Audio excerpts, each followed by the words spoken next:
그래서 하나 이제 이씨 얘기할 때 우리 양액 공급을 할 때 조심스러운 게 아니라 오해할 수 있는 게 뭐냐면은 만약에 내가 3.0으로 세팅을 했어요. 그러면은 2.6 3.0으로 절대로 안 가죠. 2.6 7, 8, 3.2, 3.3 올라갔다 다시 떨어졌다 이렇게 오래서 그 다음 pH는 신경 쓰지 말고 그냥 하고 나중에 혼합 탱크에 들어간 거 한번 체크하고 대충 맞았으면은 오케이 끝.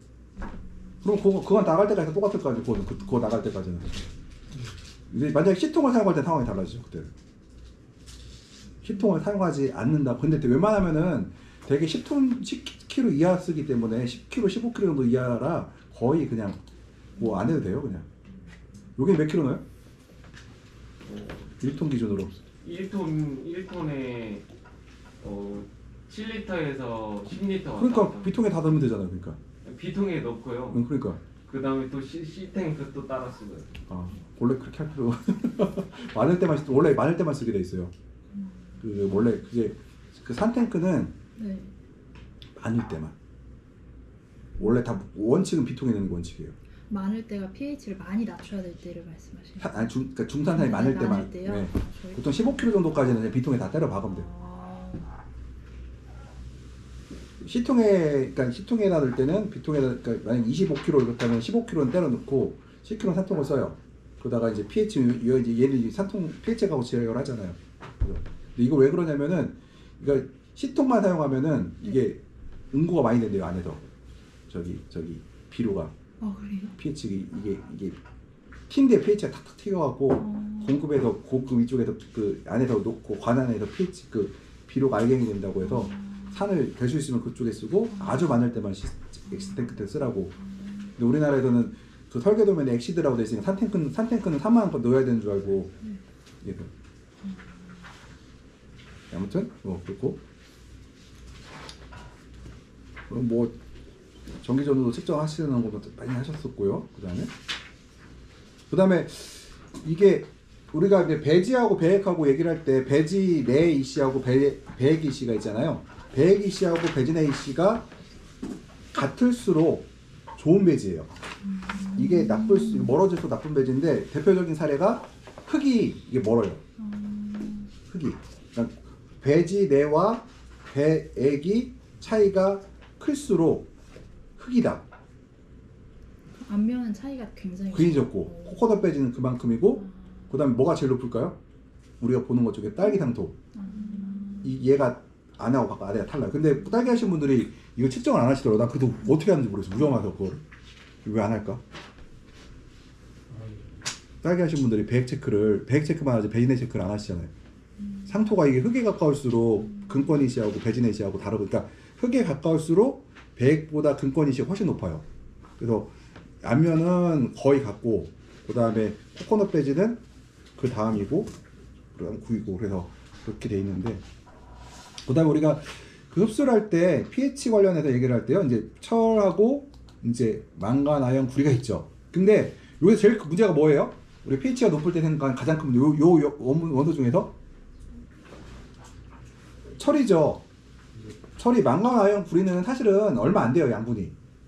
근데 이 철이 절대수잖아요. 절대 엄청나기 때문에요. 그 다음에 우리가 또 pH 할 때 뭐 칼슘이나 마그네슘 같은 경우는 흡수량이 감소된다고 하는데 일단은 pH가 높을 때 철이 흡수가 안 돼요. 이게 철이 흡수가 안 되고 인도 흡수가 안 되는데 그렇죠. 근데 우리가 pH가 높을 때 인이 결핍이 나는 거는 잘 못 보죠. 왜 그럴까요? 철하고 인하고 있는데 여기 철하고 인하고 있어요. 우리가 인은 우리가 pH가 높아서 결핍이 난다고 할 때 인은 그렇게 생산성을 떨어뜨리지 않아요. 철은 확 떨어뜨려요. 왜 그럴까요, 이게? 양분의 이누부 관련이 있어요. 이는 결핍 이상이 발생하게 되면 식물체 내에서 아래쪽에서 빼서 위로 다 올려버려요, 그냥. 그래서 생장점에서 아무 이상이 없거든요. 근데 철은 이동이 안 돼요. 그래서 위쪽에서부터 아래로 싹 내려와 버려요. 그래서 가끔가다 어떤 분들이 이런 얘기를 하더라고요. 야, 철 결핍이 나서 생장점에 뿌리면은 효과가 있다고 얘기를 하실 분이 있는데 근데 제가 생각할 때 이론적으로는 안 되거든요, 그게. 왜냐면 식물체 내에도 이동이 안 돼요. 그러면은 그 식물체 안에 흡수가 되고 그 위치로 가야 되는데 절대로 안 되거든요. 그러면 이게 어떻게 효과가 있는지에 대해서는 우연히 그게 해결이 된 건지 시간 지나서 해결이 된 건지, 왜냐면 철결핍이 나와도 바로 나온 게 아니니까. 그러니까 철결핍이 pH가 하루 이틀 높았다고 안 나오는 게 아니에요. 지속적으로 높아야 돼요. 근데 우리가 왜 못 찾을까요? pH가 높은 이유를? 공급 부대는 시작이 쉽잖아요. 금권이. 그러니까 배지된 pH가 높은 걸 몰라요, 사람들이. 그 다음에 pH, 철결핍에 대해서 설명드릴게. pH가 높아도 오는데, 제가 이제 재배하면서 두 가지를 경험했는데, 하나가 있어. 뭐가 있을 때도 또 올까요? 추울 때. 그래서 온실에 이렉타일 온실이 딱 있는데, 특정 부분에서 꼭 결핍이 나는 데가 있어요. 어디냐면, 입구 쪽에. 이렇게 1-W 낮은 온실들 가보시게 되면은, 철결핍이 나온 구역이 있는데, 꼭 보면은, 온실의 앞에요. 제일 입구. 아니면 저 구석에. 저기 모서리 있는 부분, 제일 추운 부분에 철결핍이 나와요. 그러니까 근권의 온도가 낮을 때 철결핍이 오더라고요. 그걸 봤을 때. 두 번째가, 그러니까 딸기에서 철결핍이 많이 온다고 하잖아요. 그게 추워서 그런 거예요, 그게. 그러니까 사람들이 자꾸 오해를 하는데, 철에 대해서 얘기를 할 때 pH를 갖고 얘기하는데, 토마토나 파프리카 하신 분들은 온도에 의한 철결핍이 별로 없어요. 어느 특정 구역에서 저온이 왔을 때 발생하는 거 확인할 수가 있어요. 근데 그게 문제가 되지 않아요. 왜냐면 몇 폭이 안 오니까. 그런데 딸기에서 철결핍이 온다고 하는데 사람들이 pH만 얘기하는데, 실제는 pH보다 지하부 온도가 떨어져서 철이 결핍될 확률이 훨씬 높다는 거예요. 이게요. 왜냐면 양분의 흡수는 토마토나 딸기나 극권에서 흡수하는 온도는 똑같아요. 우리가 딸기가 좋은 성장물인지 하는데 그렇지 않다는 거죠. 딸기도 12도, 14도가 돼야 되고 지하부 온도가 15도, 16도가 돼야 되는 거지 8도, 9도 떨어져 버리면은, 제가 왜 그러냐면은 이번에 광주 농업기술센터에서 거기 농가들 만지작 깔아갖고 한 게 있더라고요. 근데 제가 EC하고 pH는 안 믿어요. 근데 온도는 믿어요. 온도를 봤더니 딸기 온실이 거의 8도까지 떨어지더라고요. 그러니까 8도 떨어지니까 아마 철결핍이 와도 이것 때문에 오지 않을까 지금 계속 많이 보는 게, 딸기에서 철결핍 얘기 많이 나오잖아요. 근데 사람들이 오해하는. 그다음 두 번째, 그 철결핍 온 거를 온도에서 제일 많이 봤고, 두 번째로 많이 본 게 저거요. 습할 때. 그러니까 철결핍이 온 배지가 있어요. 그럼 들어보면은 배지가 묵직하고 구멍이 잘못 뚫려갖고 물이 고여 있어요. 그러면 거기 철결핍이 와요. 그러니까 습이 높아버리면은 철이 또 흡수를 못하는 걸로 보여요. 그래요. 제가 정확하게 그거는 생리적 보죠. 온도는 확실한 거 맞는데 습에 대해서는 제가 확실하진 않지만, 제가 그래서 제가 20여 년 있었거든요. 있다 보니까 그러니까 철결핍이 부분적으로 왔는데 춥지 않은 구역에서 발생하는 거는 배지에 구멍이 잘못 뚫려서 습한 배지에서 철결핍이 오더라는 거, 이것들이요. 그러면은 습과 관련이 높은 걸로 보여요. 습이 높으면은 철을 흡수를 방해하는 걸로 보이는 걸로 보여요. 제가 볼 때는. 그래서 우리가 볼 때 그렇고, 그래서 이게 인결핍, 우리가 pH 관련해서 얘기할 때 철에 대해서 되게 중요성을 얘기하는 이유가, 실제로 토마토나 파프리카 과채류에서 발생하는 pH인 피해는 철이 온다. 그 이유는 다른 원소들은 필요 없는 구역에서 빼다가 옮김이 가능한데 철은 옮길 수가 없다는 거예요. 그래서 그리고 제가 이제 또 여기서 우리가 이제 그 pH 관련해서 얘기를 할 때, 이제 우리가 특히 오이가 토마토보다 pH 변화가 굉장히 큰 편이거든요. 근데 이렇게 볼게요. 우리가 이제 질산테리를 빨아먹고 그 OH를 내면 pH가 올라가잖아요. 그래서 토마토를 씹고 나면, 오이를 씹고 나면은 정식 초기에 pH가 일반적으로 상승해요. 쭉 올라가요. 쭉 올라가는 쪽으로 가요. 우리가 이제 pH를 얘기를 할 때, 예를 들어서 저 같은 경우는 개인적으로 이제 저희 경험상으로는 5.2부터 6.5는 굉장히 좋다고 생각해요. 뭐 6.5, 6.3, 5.3, 뭐 높다고 하는 사람들이 있는데, 제가 볼 때는 전혀 6.5만 돼도 아유 감지 덥지, 뭐 이 정도만 돼도 pH가 높아서 문제가 아니라, 만약에 문제가 됐다고 하면 다른 원인에 의해서 문제가 될 확률이 높고, 6.5까지는 저는 보지 않고요. 만약에 6.5가 넘어갔다고 하면은 또 방법이 있어요. 저는 이제 EDTA 액상철로 바꿔버리거든요. 액상철로 바꾸면은 또 괜찮아요. 그거까지는. 근데 항상 준비하고 있어요. 액상철을. 근데 일부 농장들 그 사장님 중에 신경 쓰기 싫어하는 분들이 계세요. 그분들은 그 가로철 안 써요. 그냥 액상만 집어넣어서 계속 아예 그냥 첫살 아싸리 그냥. 좀 비싸긴 한데 뭐 귀찮다 이거, 신경 쓰기 싫으면 돈으로 그냥 박는 거죠. 돈으로 섞으면 알겠다고 하신 분들이 있어요. 그래서 항상 가로철과 액상철을 갖고 있다가 6.5가 넘어가면 얼른 액상철 다 부으면 끝이 괜찮아요. 그러면. 왜냐면 다른 원소는 볼게요. 이거 인삼 같은 경우는 뭐 어때요? 없어도 뭐 작가 없다고 문제되는 거 아니니까 그것들은. 그래서 그 다음에 이제 pH가 떨어지는 경우가 이제 과일이 달리고 나면은 이제 떨어지기 시작하는데 이제 오이 같은 경우가 이 순간적으로 딱 했다가 또 확 떨어져요, 또 얘가. 오이는 이 착과수가 갑자기 확 늘어나거든요. 그래서 얘가 확 떨어지는 증상이 발생을 하는데, 그래서 토마토하고 오이하고 좀 차이점이, 토마토는 보통 우리가 일주일에서 2주 사이에 양액을 교체하라고 하는데 오이는 3일에서 7일 사이에 교체하라고 해요. 여름에는 3일, 겨울에는 일주일을 잡아요. 보통 성장 속도가 빠르기 때문에요. 그래서 금방 변화한다는 거고, 우리가 뭐 또 하나 제일 중요한 게 요거. 평균, pH는 평균을 내면 된다 안 된다? 안 된다. 그럼 뭐 본다? 제가 이제 5.2에서 6.1을 정상으로 봤잖아요. 5.2에서 6.5 사이에 들어가 있느냐, 6.5가 벗어나는 게 몇 개냐 이거 봐요. 아니면 5.2 이하로 떨어진 게 몇 개냐. 5.2 이하로 가면 뭐가 된다고 했어요? 뿌리가 상처를 입을 수가 있고, 6.5가 넘어가면은 철교핍이 올 수가 있잖아요. 그래서 이걸 중걸 보는데, 만약에 배지가 이렇게 했는데, 예를 들게요. 2.2684를 평균 내버리면 어떻게 될까요? 이 4개 섞어버리면은 아마 우리가 원하는 6.5 이하로 떨어질 거예요. 평균 내버리면. 근데 우리가 원하는 데이터가 이게 아니죠. 위험이 지금 4개가 이쪽으로 가 있는 거잖아요. 위험이. 그러니까 내가 전체가 지금 내가 이 조사를 했는데, 예를 들어서 20개를 조사했는데 4개가 나왔으면은 내 전체 온실에서 약 20% 정도가 지금 내가 원하는 pH를 벗어났구나 정도를 알 수가 있고, 그러면 액상처를 바로 집어넣고 우리가 뭘 해야 돼요? 조절을 해야 되겠죠, 이제. 그래서 우리가 이 밑으로 떨어뜨려 조절을 해야 되는데, 그리고 보통 우리가 페이퍼를 사용하고, pH 센서는 요거는요 진짜 제가 말했지만 연구할 때만 사용하고, 제가 아는 저 농가분들은 전부 다 pH 센서 전부 다 디텍터 딱 떨어지잖아요. 교체하지 말라고, 그냥 돈 아까운 하지 말라고 그냥 페이퍼나 갖고서는 측정하라고 하고 말거든요. 그때 돌아오면 굳이.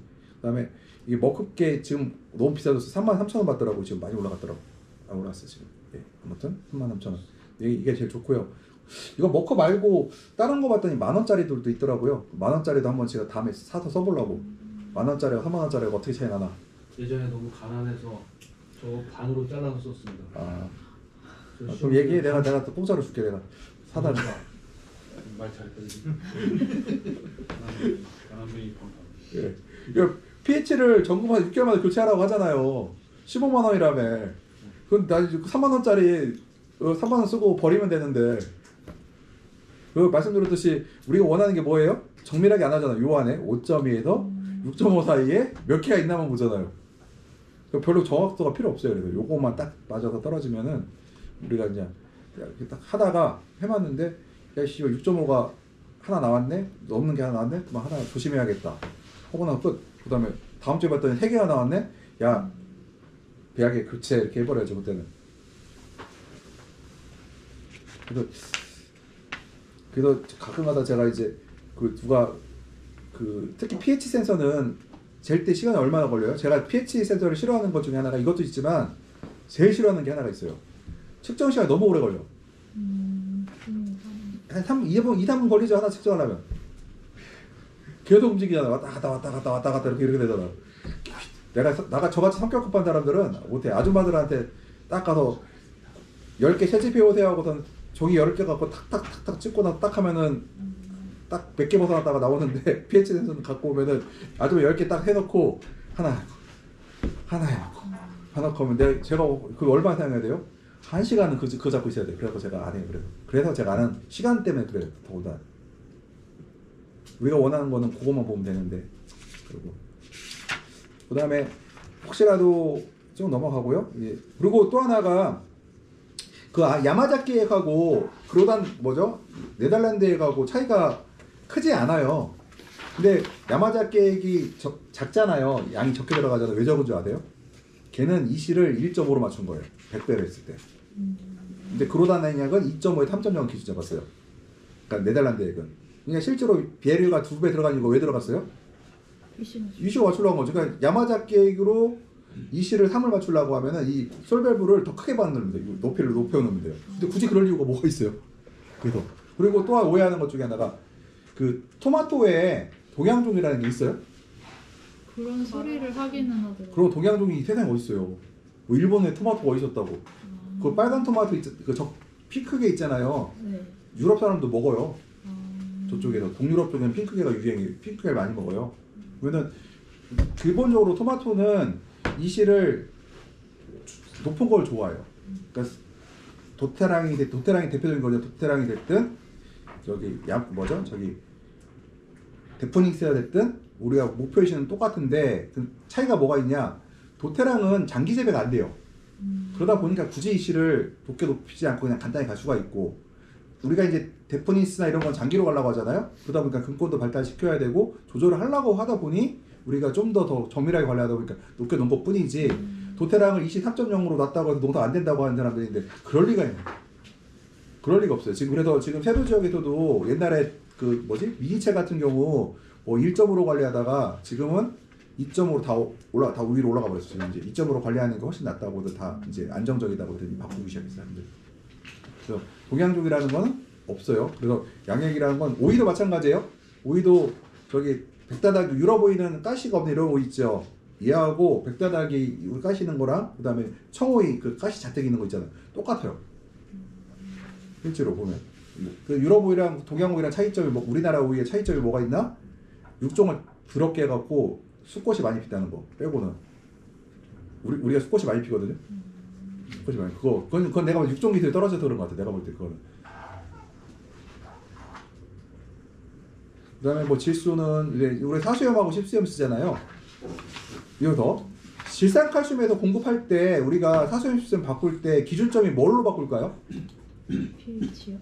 아니요 저기 pH인데 우리 사수염 십수염 교체할 때 서로 비료 양을 칼슘과 그걸점이에요. 우리가 사수염 십수염 바꿀 때 0.9 곱하라고 하잖아요.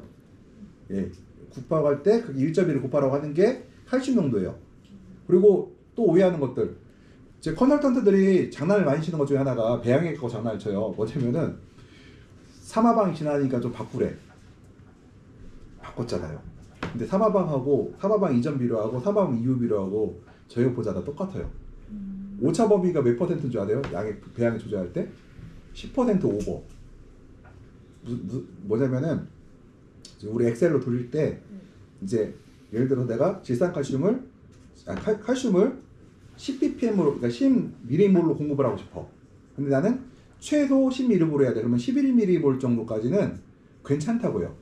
그 이상은 이제 요건 11ml가 넘어가면은 요거는 조금 이제 높다고 얘기를 하는데, 그러니까 우리가 얘기를 할 때 그러니까 10%의 오차 범위를 두거든요. 플러스로 마이너스가 플러스로 10% 오차 범위를 둬요. 그러니까 그러면은 보세요. 배양액을 조금 뭐 예를 들어서 내가 질산칼슘을 100kg 넣었는데 거기서 10kg를 덜었어. 뭐 의미가 있어요? 질산가리를 넣었는데 80kg 따라 넣다가 120kg 따라 넣다가 110kg, 130kg 넣었어. 의미가 있어요?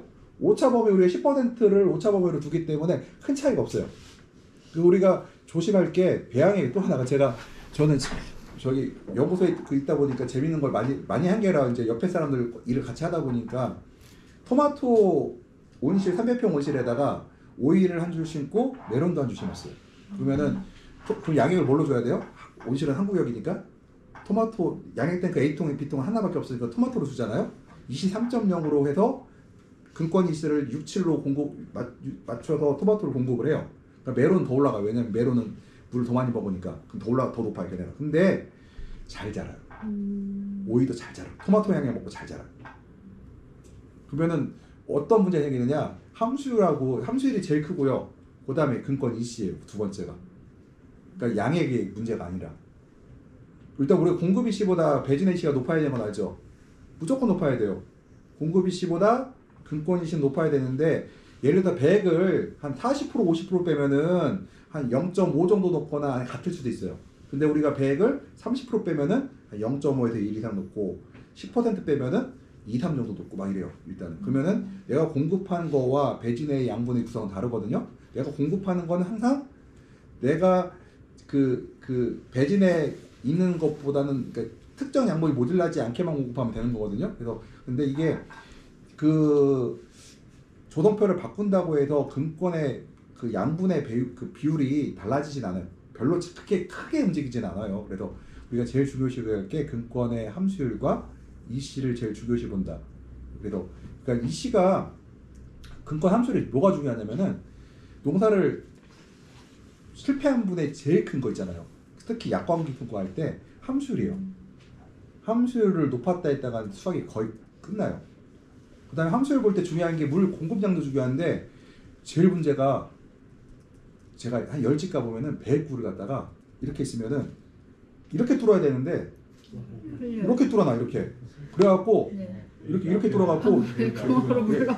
이렇게 뚫어갖고 이렇게 뚫어갖고요. 제가 이제 세팅값을 보면은 야 나무가 3, 4방 나오고 물이 한 2-3번 들어갔으니까 3번 정도 들어갔으니까 이게 분명히 가벼울 거야 하고 들어봤는데 아니요 엄청 무거워. 그래갖고 이렇게 탁 들어보면은 배지가 구멍을 옆구리 이렇게 찍어놨어요.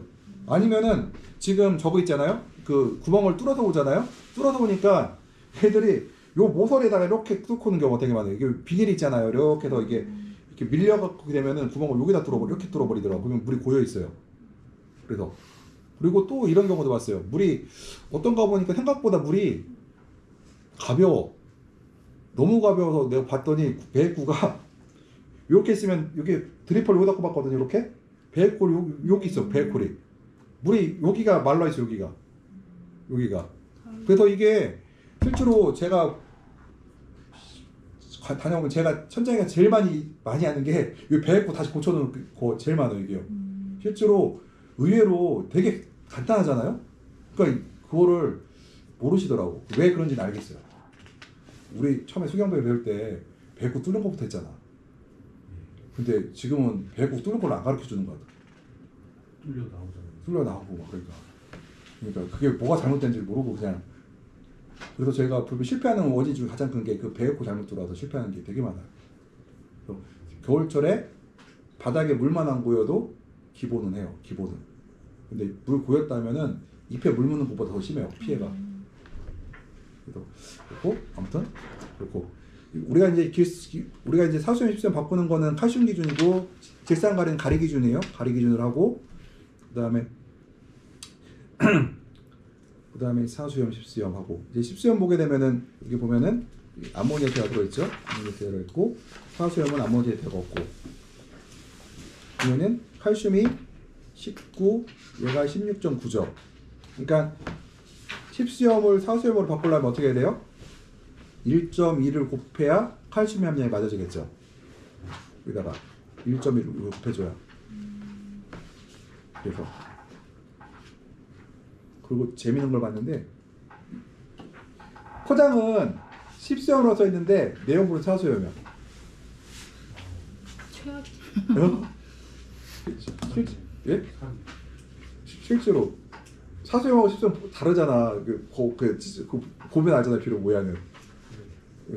사수염은 흔히 말해 소금이고 여기 뭐지? 사수염은 십수염은 뭐라 하지?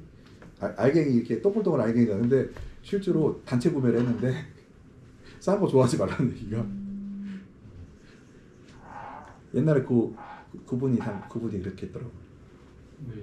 껍데기는 분명히 10이라고 써있는데 뜯어보니까 4요. 그래서 오이씨. 예. 여기 보게 되면은 여기 볼게요. 근데 제가 그분을 그래도 괜찮다고 보는 게 요새요. 이 현장에 보시면은 뜯어먹으려고 두 가지가 있어요. 사기꾼이 있고 확신범이 있는데 너무 많아. 돈을 벌었다 생각해. 근데 실제는 손해봤어. 아무튼 이렇게 해서 유지가 그분이 장사를 시작한 지 그런 분이 몇 분 계세요. 한 서너 분이 계신데 한 20년 이상을 장사를 잘 해먹고 살았어. 돈을 벌었는지 모르겠으나 지금까지 하고 살아. 근데 확신범하고 사기꾼으로는요 1년도 안 돼서 다 거덜나갖고 거의 그런 사람 되게 많거든요. 그냥 잠깐 해먹고 나가는 사람들. 그 사람 더 위험해요. 잠깐 그냥 너무 피해를 주고 하니까. 이런 분들은 그분한테 뭐라고 할 수 없는 게 싸거든. 일단 그 사람이 그냥 싼 게 아니라 터무니없이 싸게 팔았거든. 비료를. 예. 뭐 기산칼슘 23,000원인데 그 사람은 15,000원에 팔고 그러니까 터무니없이 사서 보니까 일단은 뭐 터무니없이 싸게 샀으니 그냥 그걸 인정할 수는 있죠. 근데 비싸게 샀는데 싸게 들어왔으면은 그게 사기꾼이잖아요. 그 사람은 원래 싼 거를 싸게 팔았어. 근데 비싼 건데 싸게 팔았다고 했는데 싼 거야 그게 원래. 그거는 그렇게까지 나쁜 사람으로 보이진 않는데. 그렇지? 원래 그다음 싼 걸 싸게 팔잖아. 네, 네. 이거 보다면 인산이 있잖아요. 인산 보게 되면은 우리가 침전은 이렇게 우리가 CaPO4나 CH3PO 같은 경우 우리가 침전이 된다고 해요. 그래서 pH가 낮거나 높았을 때 문제가 될 수가 있고, 그다음에 약산성일 때 가장 이때가 효과가 좋다고 그러고, pH가 높아지면은 이렇게 응고한다고 해요. 이렇게 요게 이제 흡수가 되는, 이게 흡수가 되는 비료고 흡수가 되지 않는 인산인데, 흡수가 되지 않는 인산이 늘어난다. pH가 올라갈수록. 그다음에 우리가 제2산가리 인산 암모늄을 쓰는데, 근데 인산가리하고 인산 암모늄하고 할 때요, 이제 저희가 이제 예를 들어서 내가 pH가 올라가고 있어요. 그러면 인산가리를 써야 돼, 인산 암모늄을 써야 돼? 배지대 pH가 올라갈 때 밑에 거 인산 암모늄을 써야 되겠죠. 인산 암모늄은 요새는 질산 암모늄 팔아요 이제 잘? 예, 뭐 그럴 수 있어요. 예. 그렇죠. 옛날 폭발물이라고. 좀 옛날에 질산 암모늄을 안 팔 때가 있었어요. 그래갖고 암모늄 비율을 그래갖고 그게 다이너마이트. 그렇죠. 그다음에 그 베이루트. 환기 안 된다 놓고 하면 폭발할 수 있어요 진짜. 맞아요. 파란기. 옛날에 레바논 네, 레바논 그 베이루트 박살난 게 그런 거 있잖아요. 그래서 지금 그리고 철이루가 있고 보면은 제가 이제 볼게요. 딴 거보다 EDTH라고 EDTH 그러니까 액상철하고 볼게요. 어때요? 딴 건 필요 없고 pH하고 뭐 보면 돼요? 함량이 2배죠. 얘 2배죠. 얘가 13, 6. 그러면 얘가 어떻게 넣어야 돼요? 얘가 2kg 넣었으면 얘 몇 kg 넣어야 돼요? 4kg. 얘가 1kg 넣었으면 2kg. 여기서 이제 우리가 철을 넣을 때요. 내가 배지를 새로 코코넛 배지를 올해 작년 배지 아니고 처음 쓴 배지야. 그러면 작년 2년치 쓴 배지보다 어떻게 돼요? 철 함량은? 높게 줘야 돼요. 높게 줘야 돼요. 높게 줘야 돼요. 그래서 처음 할 때는 저는 보통 한 1톤에 한 2.5kg, 3kg 때려 넣고 첫 번째 넣을 때는 그 다음부터는 좀 줄여요. 2kg로. 처음 넣을 때 3kg 이상 계속 넣어요. 왜냐면 철을 호이어가 작거든요. 높게 넣는 게 좋아요. 잘못하면 사고 날 수가 있어가지고 그래서 그건 이제 그것만 생각하면 돼요. 처음에 넣을 때 1.5배로 넣자. 처방전보다. 예. 근데 액상철은 2배다. 그다음에 이제 좀 그냥 배약의 종류는 별로 중요하지 않은 것 같아요. 아무거나 상관없는데 저는 그래서 PBJ를 그냥 써요. 왜냐? 얘랑 사실은 해보면은 나중에는 큰 차이는 안 나는데요. 어떤 걸로 넣어도 농다가 잘 돼요. 근데 왜 이걸 쓰는 이유가 있어요. 그냥 세계에서 가장 많이 쓰는 게 이거라. 그냥 제 사람들이 많이 쓰는 게 제일 무난하다. 그래서 제가 제일 싫어하는 게 뭐냐면은 싫어하는 사람 중에 하나가 뭐냐면은 양액을 새로 개발했다는 사람 제일 싫어요. 왜냐면 이거 벌써 1950년대 나온 걸 갖다가 지금 70년이 넘도록 잘 쓰고 있는데 왜 개발을 왜? 이게 문제가 있었으면 새로 개발해야 되지만 왜 야마자키를 왜 만들었을까? 이걸 왜 만들었어요? 나는 지금 이해를 못하겠어요. 지금 70년 동안 잘 쓰고 있는 배지인데 이걸 갖다가 배양의 종류는 뭐 넘어가고 지금 대부분의 이제 지금 뭐 그로단 양액이라고 들어보셨죠? 그로단액 뭐 이렇게 있는데 다 PBG 액을 갖다가 변형시킨 액이에요. 어차피 다 PBG 그냥 그게 지금 벨기에 그 네덜란드 원시액이라고 보시면 돼요. 그게 전부 다. 그다음에 여기 보시게 되면은 철 여기 1300으로 나와 있잖아요. 이게 지금 올 때 2kg 정도 넣으라고 해요. 저희가 왜 그러냐면은 이 1320이라는 게 그 안면 기준이거든요. 그래갖고 저희가 코코넛 배지는 2kg 때려 들어 1kg 일단 기본 2kg 넣고 들어가요. 기본. 왜냐면 일단은 코코넛 배지가 안면 배지 왜 철결핍이 잘 나는 배지예요. 그래갖고 일단은 많이 집어넣어요. 왜냐면 철은 많이 넣어도 독성이 그렇게 심하지 독성이 없다고 할 수 있는데 철 독성은 제가 본 적은 없어요. 있다고는 해요. 그래서 철 독성을 본 적은 없어요. 아직까지 본 적 있어요? 저도 본 적은 없어요. 있다고는 해요. 저는 근데 본 적이 없기 때문에 2, 3kg 넣는 거 제가 한 번도 철 독성이 나온 거 보지 못했어요. 아직까지. 그럼 우리가 5.5, 6.5, 뭐 5.1부터 6.5까지 있고요. 그 다음에 제가 여기가 다 해보셨으니까 뭐 제조법 같은 경우는 미량액부터 넣으시는 거 아시죠? 미량 원소부터 비통 깔 때, 예, 미량 원소부터 넣으세요. 네. 미량 원소부터. 알고 있는데 그게 다 그리고 별 차이 없어요. 그리고 제가 하나 또 추가로 말씀드릴 때 그냥 저울 재지 마시고 푹 떠서 넣으세요 그냥. 미량이요? 상관없어요. 나 여태까지 초창기 때만 저울로 막 이러고 넣었는데 나중에는 그러면은 뭐 2g, 3g 넣으라고 했는데 뭐 3.5g 넣어갔다고 뭐 사람 달라지는 거고. 선생님 안 됩니다. 앞에 인턴 사원들 앞에서 그러면 저희는 FM 잘립니다. 다 잘립니다. 저희는 저울 놓고 그대로 큰일 납니다. 고수가 아닌 이상 해봐 안 잘릴 거야. 더 살벌해. 그 다음에 우리가 pH 약성이 질산화탄 인산이 있는데요. 질산을 쓰죠. 왜? 이거 막 왜 질산을 쓸까요? 인산을 안 쓰고? 모르겠어요. 일단 비싸다 질산이. 그 다음에 질산은요 비료 중에서 인산이 많아요 질산이 많아요? 질산은 엄청 많이 넣죠. 근데 내가 질산을 더 넣었다고 해서 사실 질산 넣을 때 교정 안 하고 넣어요. 그냥 질소량을 되게 그냥 신경 안 쓰고 조절해요. 왜냐면 넣어봐야 우리가 말하는 10% 이내에 다 들어가 버리거든요. 넣어버리는데 아주 많을 때만 우리 줄여요. 20kg, 30kg 가는데 5kg, 10kg 들어갈 때는 그냥 집어넣어요. 그냥 때려 넣어요. 이거 고정시키지 않고. 근데 인산은 만약에 넣게 되면 어떻게 될까요? 함량이 내가 비료를 원래 타려고 했던 인산보다 확 들어가겠죠. 그래서 우리가 보통 이러한 이유로 해서 질산을 써요. 인산은 이론상으로만 쓰고 실제로는 사용하지 않고 있어요. 그래서 이렇게 아시면 될 것 같아요. 그래서 누가 물어보면은 그다음에 배의 조성을 보게 되면은 상한치 하한치 보세요. 이게 근권을 보고 우리 하잖아요. 근권의 이시를 보고 하는데 근권을 보게 되면은 이게 하한치가 5.0 상한치가 14 이렇게 되어 있는데 실제는 이것보다 높아도 그렇게 문제는 안 돼요. 사실은 실제는 그랬고 우리가 이제 하한치로 떨어지면은 우리가 만약에 이제 2 이하로 떨어지면 어떻게 할까요? 우리가 일반적으로 배양을 조정을 해서 가리를 더 높이겠죠. 근데 실제로 분석을 해보면은 이 안에 다 들어가 있어요. 이 안에 들어가 있지 2보다 높을 수는 있어도 2보다 낮은 경우는 거의 없다. 배액을 그러니까 근권 이시가 예를 들어서 내가 2.5로 공급을 했는데 3.5나 4.0이 나온다. 그 이상이 나온다. 그러면은 2 이상 다 들어가 있어요. 그러니까 굳이 분석을 안 해도 돼요. 하면 좋긴 하지만 돈 들어가고 시간이 오래 걸려요. 그거 하나가 볼게요. 그러니까 근권 이시 내가 공급 이시가 2.5인데 근권 이시가 3.5야. 그러면은 여기 말하는 하한치보다는 무조건 위다. 생각하시면 돼요. 근데 내가 근권 이시가 공급 이시가 2.5인데 배액을 10% 뺐는데 근권 이시가 3.0이야. 이때는 하한치 이하에 내려갈 수가 있어요. 그러면 그때는 어떻게 할까요? 공급 이시를 더 높여서 공급해요. 그러니까 내가 원하는 그러니까 우리가 상식적으로 해요. 3.0 30%가 배액이 빠지면은 0.5에서 1.0 사이에 위치하고 있어요. 경험을 해보면은 배 공급보다. 근데 10% 빼버리면은 공급이 3.0이면 배진의 이시가 5.0 이상 올라가 있어요. 근데 내가 3.0으로 공급했는데 근권 이시가 3.5야. 그거는 양분의 하한치가 몇 개 도달해 있어요. 그때는. 그러면은 공급 이시를 더 높여야 돼요. 아니면 물을 더 주거나 3.0으로 주되 더 많이 줘야 돼. 배액을 더 많이 줘야 돼. 그 양을.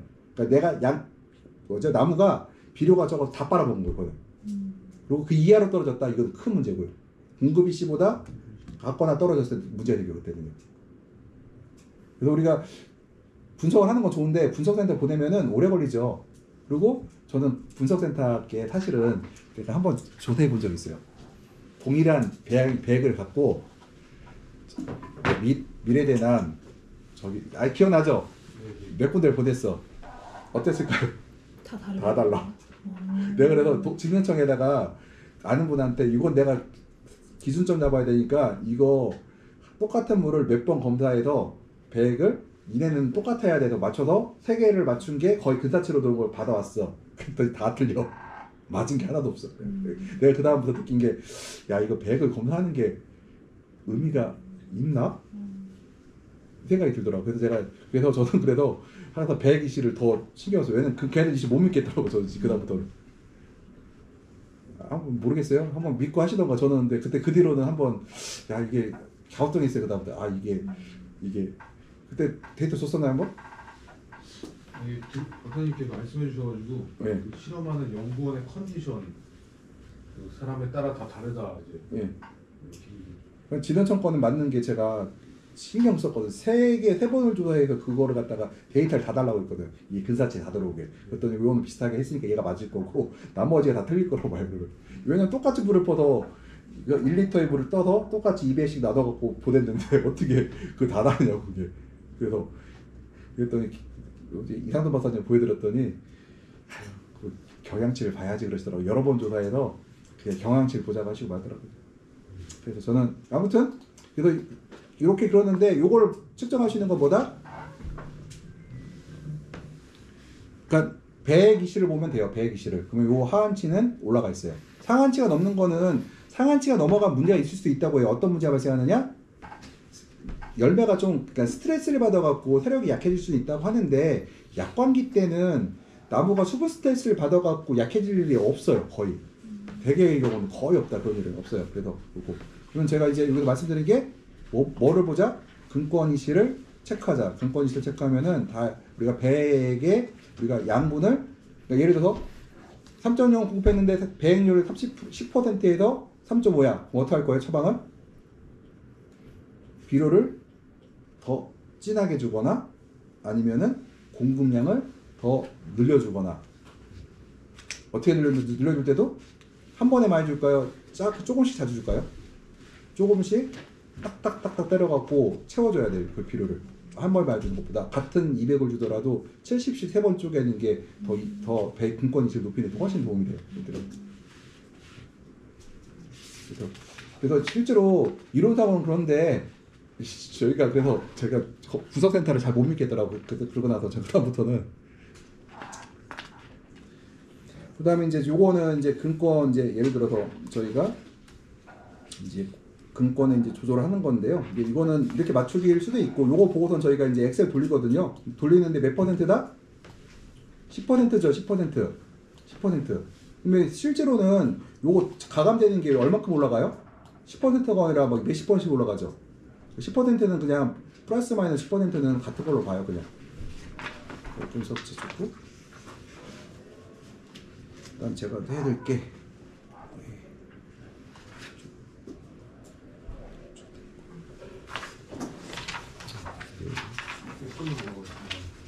그 다음에 요거 하실 때 저 요거 있잖아요. 요거 하나 가격이 싸요. 요거 업자 수경재배 설치하실 때 요거 갈아달라고 하세요. 어떻게 하냐면은 여기 입구 쪽에서 여기 있잖아요. 이 나가는 쪽에서 다세요. 나간 쪽에서 달고 또 어디다 달아야 될까요? 나간 쪽에 달고 또 어디다 달아야 될까요? 이거를 구역마다 내가 구역을 두 개를 해놨다 그러면 구역에 하나씩 압력 밸브요? 예, 압력 게이지를 달고 그 다음에 제일 먼데 끄트머리 거기가 하나 달아야 돼요. 왜냐면 맨 끝에가 얼마가 나와야 돼 그러면 압력 게이지가 1바가 넘어야 돼. 1바가 넘어가야 돼요. 1바가. 그리고 그분 일반적으로 이제 이렇게 따져요. 보통 내가 2000평의 온실을 운영하는데 두 구역으로 나왔다. 그러면은 나가는 건 3구역, 3. 각 1구역, 2구역에서는 2 정도 나오면 끝에가 1 정도 나와요. 그리고 이걸 안 달면은 이게 그렇고 그 다음에 필터에다가 설치하라고 하고 필터에도 꼭 필터 앞뒤에 설치하라고 하거든요. 요거를 필터에 우리가 나간 쪽 앞뒤에 설치를 해요. 그럼 필터 청소를 하기가 사실은 되게 귀찮아요. 이거 사실 이거 디스크 필터는 요거 그러니까 망 필터는 쉬워요. 그냥 근데 이거 디스크 필터는 하려면은 물벼락 맞아야 되거든요. 그래서 제가 별로 싫단 말이에요. 그럼 어떻게 할까요? 디스크 필터 양쪽에다 딱 걸어 놓으면은 요거 봤을 때 한 만약 요게 3.0인데 여기가 2.9야. 오케이. 요게 3.0인데 여기가 2.5야. 그럼 뭐예요? 청소해야죠. 그때는. 그래서 그거 하면 청소의 날짜를 우리가 확인할 수가 있어요. 여기다 하고 그러면은 눈으로 보이니까 어때요? 굉장히 유리하겠죠? 그 다음에 요 양수액 펌프 보이죠? 요 양수액 펌프의 5배락짜리 가격은 20만원, 30만원, 25만원. 요거는 2배 예를 들어서 얘랑 모델명이 같아. 기계는. 근데 펌프는 달라. 그러면은 모델명이 같으면 같은 걸까요? 다르죠? 근데 그러놓고 팔아요. 그러놓고서는 요거 달아놓고도 100만원 싸게 판대. 근데 요게 200만원인데 그럼 얘가 비싼 거예요? 얘가 비싼 거예요? 얘가 더 비싸게 샀죠? 장난질 엄청 치더라고요. 이게 왜 그러냐면 볼게요. 얘는 어때요? 뒤로 갈수록 압력이 뚝 떨어지죠. 얘는 물론 뒤로 가서 떨어지긴 떨어지는데 가다가 떨어져요. 한참 가다가 계속 떨어지고요. 그래서 보통 우리가 그 드리퍼 압력 보정 단추가 요게 압이 벌려 들어가잖아요. 그래서 이게 압력 보정 단추의 오차 범위가 몇 %일까요? 10% 정도예요. 10%면은 높은 굉장히 우리가 그냥 정밀하지 않잖아요. 정밀하면 좋은 게 아니고 정밀하면 막혀요. 그 10%가 이제 정밀하면 비싸고 그래서 10%라고 하는데 그다음 그 이 정도만 돼도 우리가 10% 정도의 차를 갖고 우리가 할 수가 있는데 얘를 갖다가 만약에 해버리면 어떨까요? 그러지 않아도 10%인데 요거까지 하면은 퍼센트가 어떻게 될까요? 앞에는 100이 나오면 D가 60 나오고 70 나오고 그래요. 그래서 그러다 요걸로 하다 보니까 어떤 장난도 치냐면은 구역을 2000평인데 4구역으로 나눴어. 좋은 거예요, 나쁜 거예요? 구역을 많이 나눌수록 제어가 안 돼요. 왜 그럴까요? 내가 쪼개서 물을 주고 싶어. 만약에 70줄에 물 한 번씩 주고 싶어. 그러면은 6월달 같은 경우는 70줄이면요 10분 15분이면 70줄 들어와요. 그러면 이게 어떻게 돼요? 앞에 물 들어가고 있는데 뒤에 물이 들어가고 그럼 어떻게 겹쳐 엉켜버려요. 내가 이거를 짧게 자주 주려고 하면 구역이 짧을수록 제어를 내 마음대로 자를 수가 있는데 이게 구역이 많아지면은 이게 안 되거든요. 근데 구역이 나는 그래서 얘들이 장난질을 이렇게 치더라고. 구역을 많이 나눠주고는 이렇게 마치 잘해준 것처럼 하는데 그렇게 이게 40mm가 있고 50mm가 있어요. 40mm보다 50mm가 훨씬 비싸요. 관이. 절대 이거 훨씬 비싸요. 근데 50mm가 많이 가요? 40mm가 많이 가요? 50mm가 많이 가죠. 관 두께가. 그럼 50mm가 저 끝까지 가는데 40mm가 물이 50mm가 많이 가니까 얘도 구역을 조금 나눠도 압력도 세고 조금 나누니까 어때요? 구역을 적게 나눌 수가 있죠. 근데 40mm에다 이런 거 달아보면 어떻게 돼요? 물을 조금밖에 못 가는데 그러면 구역을 많이 나눠야 물이 갈 거 아니에요. 구역으로. 그러다 보니까 이게 장난질 치더라고. 이렇게. 그래서 드리퍼도 여기 있는데 이것도 10% 우리가 편차를 우리가 인정한다. 그래서 우리가 그렇고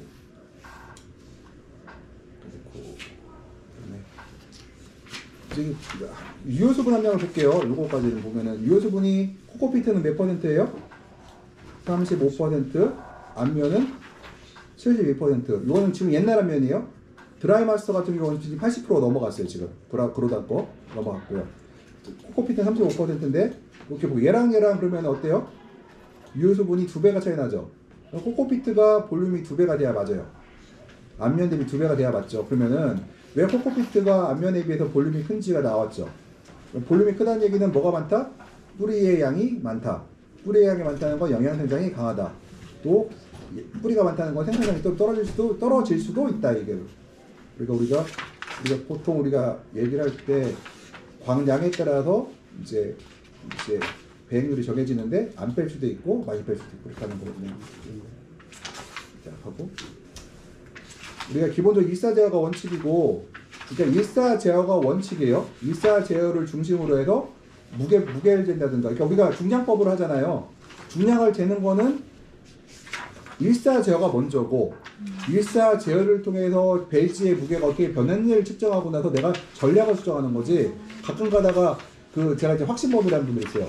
어떤 이제 그런 거 하시는, 특히 키스트나 카이스트 하시는 분들이 배지의 무게로 물을 주는 방법을 정한다는 거예요, 내가. 그게 아니지.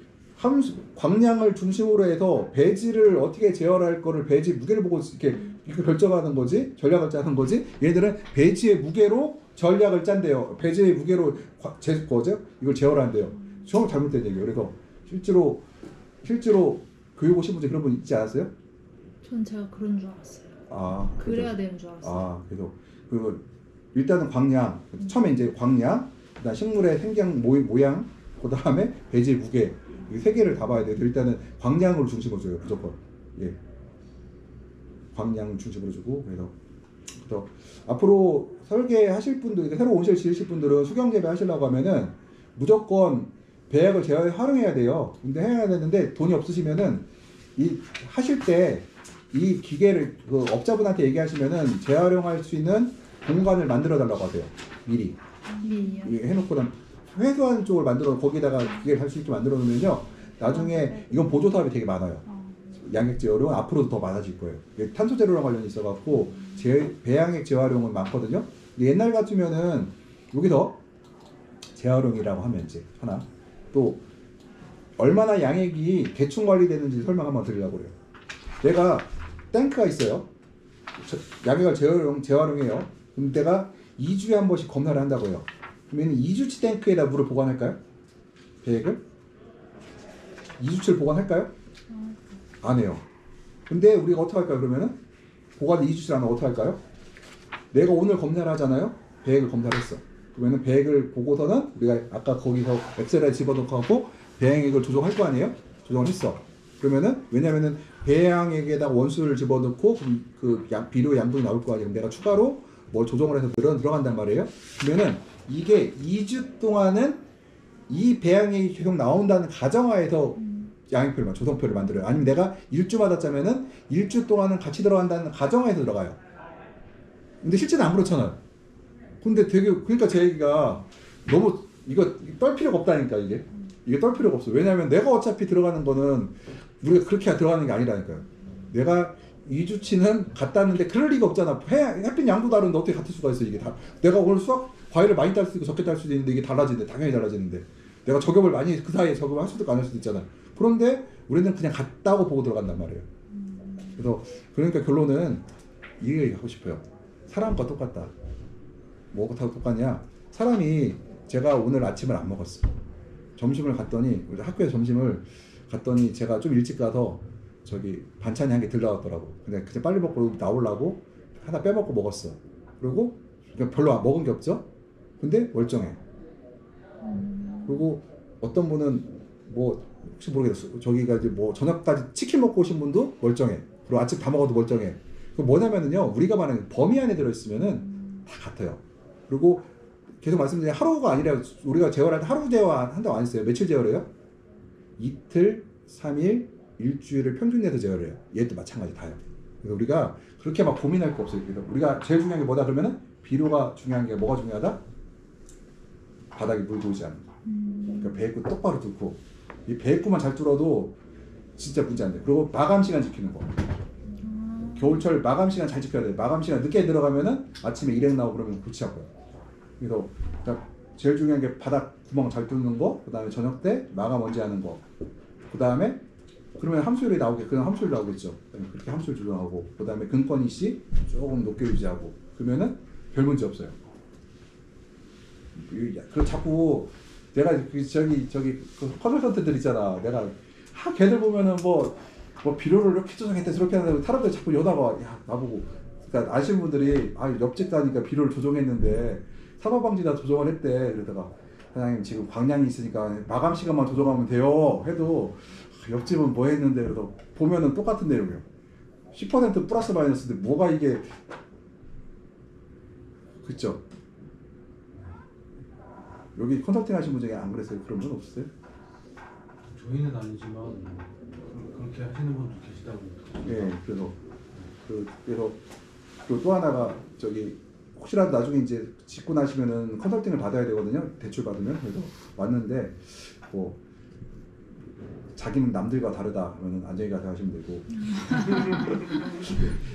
그 다음에 우리가 저희 목표는 저희가 제일 전 목표 하는 그거거든요. 사고만 나지 말자 하거든요. 사고만 안 나면은 괜찮아요. 사고만 안 나면. 여기다 아까 온도 안 올리거든. 사고 안 내려고 온도 안 올리는 것 같은데. 사고 안 내려고 괜히 온도 올렸다 사고 날까봐. 사고만 내지 말자 이거 하나. 그래서 사고 내는 이유가 뭐라고 했어요? 겨울 통과할 때 바닥 물 보이는 거, 그다음에 마감 시간 늦게까지 물 준 거, 요거 두 개만 잘 지키면은 요거만 잘 지키면 딴 거 큰 문제가 없어. 요거만 그 뭐죠? 비료는 맞고, 그다음에 아까 말씀드린 배양액 조정은 저기 비료 농도 조정하는 거는 배액 봐갖고 내가 뭐죠? 빼니까 예를 들어서 배액을 10% 이하 뺐는데 2, 3 높아야 되는데 0.5, 1로 들어가 버리면 그때는 독해공고 하나 쪼개서 여러 번 더 주거나 해야 된다는 거. 그것만 지켜주면 되고 우리가 한계치, 최저치 이상만 되면 문제가 없다. 대충 질문인데요. 그 교육센터에서 의견을 주셨는데 재배하다 보면은 항상 1년 동안 배지 하나 쓰다 보면 양분의 밸런스가 계속 뭐 쌓이기도 하고 계획골 나온 데들은 많이 나오기도 하지만 쌓인 데도 쌓이잖아요. 하나에 18이든 20리터 배지 안에도 불균형이지 않습니까? 그런 걸 해소하기 위해서 겨울이 아니라 봄, 가을철에 한 배행률 한 300% 내서 한번 세게 세척을 해서 균형 맞춰놓고 다시 하는 거는 어떻게 생각하냐고 추천한다 이렇게 저한테. 저는 그렇게 하고 있잖아요. 아니 그렇게 2, 300% 2, 300이 아니라 30%씩 빼잖아. 그건 하는데 30% 갖고 안 되고 종료 시간은 똑같이 맞추되 그날 1년에 한두 번은 아. 세게 세척을 그거 저기 딸기 하시는 분들 그런 얘기 하더라고. 맹물 갖다가 플러싱이라고 하더라고. 근데 제가 하고 싶은 얘기 뭐냐면은 나는 이제 그 생각은 뭐 이론적으로는 저는 그럴 수도 있다 생각을 하는데 다시 이제 원점으로 돌아가서 이게 이 수경재배의 역사가 70년인데 여태까지 그렇게 하질 않았거든. 끼격해 30-40% 많이 해 50% 정도 한낮에 빼는 정도에서 끝냈거든요. 그러면 그 사람들이 안 해봤을까? 300%씩? 그 결론적으로 뭐가 비료에 낭비가 있다든가 이런 원인에 의해서 그렇게 과도하게 빼지 않고 30에서 50% 사이 정도에서 빼는 정도로 하지 않았을까? 그러니까 연구 목적으로 한다면 오케이. 근데 우리가 과거에 그거를 그 새로운 엄청난 혁신적인 아이디어도 아닌데 과거의 사람들이 안 했으면은 뭐 안 한 이유가 있지 않을까 생각해보고서 접근하는 게 맞을 것 같아요.